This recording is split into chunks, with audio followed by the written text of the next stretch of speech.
Și vă place că astăzi aniți puțin, da?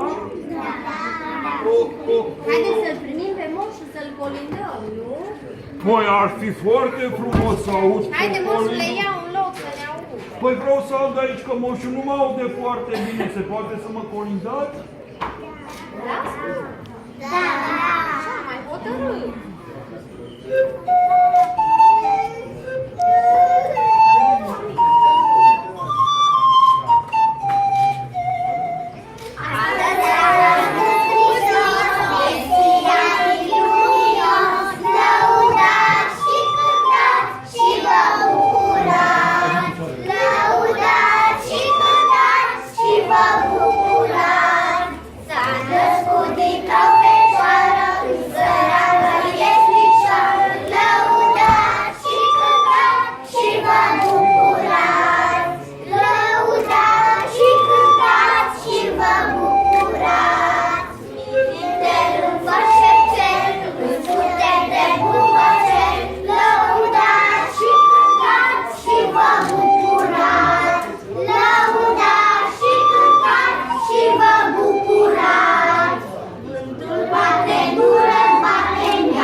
Tare mi-a plăcut mult!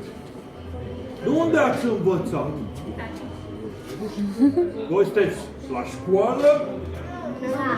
La grădii! Ho, ho, ho!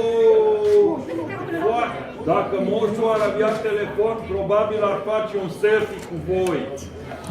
Voi aveți Facebook? Nu!